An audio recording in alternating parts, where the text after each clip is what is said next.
अस्सलाम वालेकुम। कानून से आ गई हर शहरी का बुनियादी हक है।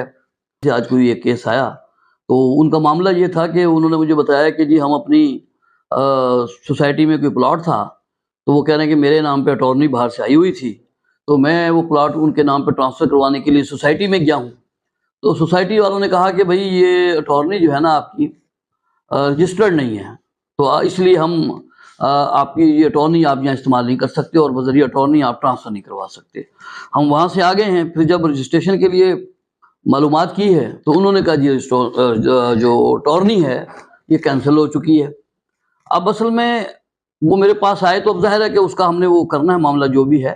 लेकिन अब आपको मैं एक बात बता दूँ इसी हवाले से कि जो भी अटॉर्नी गैर मुल्क से आएगी, उसका तरीक़ेकार ये होगा कि वो उस मुल्क से जब अटॉर्नी वहाँ से वो एम्बेसी से उसको अटैच करवाएंगे बाहर मुल्क में, और वो अटॉर्नी जो है फिर पाकिस्तान में आएगी उसके पास जिसके नाम पे उन्होंने वो अटॉर्नी भेजी है। उनके पास जब आ जाएगी अटॉर्नी तो वो उस अटॉर्नी को लेके जाएंगे फॉरेन ऑफिस के अंदर। तो फॉरेन ऑफिस में जाकर वो इस अटॉर्नी को अटैच करवाएंगे फॉरेन ऑफिस से, क्योंकि फॉरेन ऑफिस जो है वो उस मुल्क की मोहर को पहचानता है जिस मुल्क से अटॉर्नी आई हुई होती है। तो फॉरेन ऑफिस जो है ना उस अटॉर्नी की तस्दीक कर देता है। तस्दीक करने के बाद जब आप अटॉर्नी लेकर तस्दीक करवा कर आएंगे तो उसके बाद आपने तस्दीक के बाद फिर आपने तहसील ऑफिस में जाना है, रजिस्ट्रेशन ब्रांच में, और वहां जाकर आप इसको रजिस्टर्ड करवाएंगे। उसमें एक तो आप खुद होंगे जिसके नाम पे वो अटॉर्नी आई है, और 2 गवाहान होंगे साथ में, और उसके ऊपर कोई 50-60 रुपए के भी मेरे जहन से वो निकल गया, उस पर टिकट भी लगेंगे। तो आप उस फॉरेन ऑफिस से करवाने के बाद आप उस अटॉर्नी को लेकर जाएंगे रजिस्ट्रेशन ऑफिस में तहसील के।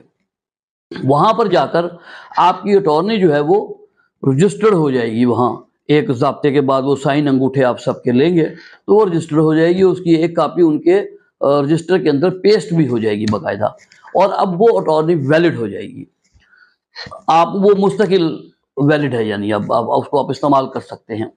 लेकिन अब इस अटॉर्नी को जो बाहर से आती है, इसको 3 महीने के अंदर अंदर आपने इसको रजिस्टर्ड करवाना होता है।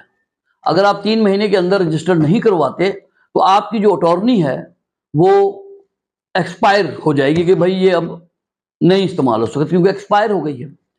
और सिर्फ डिप्टी कमिश्नर के पास ये इख्तियार है कि जो अटॉर्नी इस तरीके से एक्सपायर हो जाए तो डिप्टी कमिश्नर जो है वो रजिस्ट्रेशन एक्ट के तहत उसके पास पावर्स हैं कि वो टाइम को एक्सटेंड कर सकता है। कि यानी आप वहां जाकर एक एप्लीकेशन दे के जी अटॉर्नी बाहर से आई थी, उसके बाद हमें पता नहीं था प्रोसीजर का, तो वो जनाब वो फॉरेन ऑफिस से भी हमने टेस्ट नहीं करवाई थी और रजिस्टर भी नहीं करवाया था।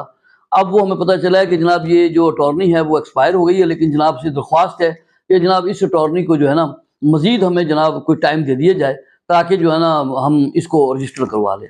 अगर डिप्टी कमिश्नर साहब उनके पास चूँकि इख्तियारात हैं, अगर वो आपकी अटॉर्नी को मजीद आपको टाइम एक्सटेंड कर देते हैं, बढ़ा देते हैं, उनके पास चूँकि इख्तियार है, तो आप अगर वो बढ़ा देते हैं तो फिर आप वहाँ से जाकर मतलब वहाँ से ये लेकर उनकी मतलब मंजूरी, तो वो फिर आप रजिस्ट्रेशन ऑफिस में जाएंगे और अपनी अटॉर्नी को वहाँ पर रजिस्टर करवा देंगे। तो इस तरीके से आपका एक रजिस्ट्रेशन का अमल जो है वो मुकम्मल हो जाएगा।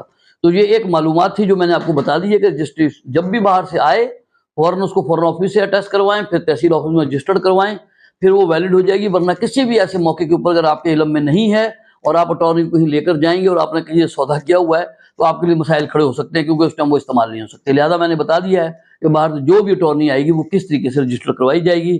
अस्सलाम वालेकुम।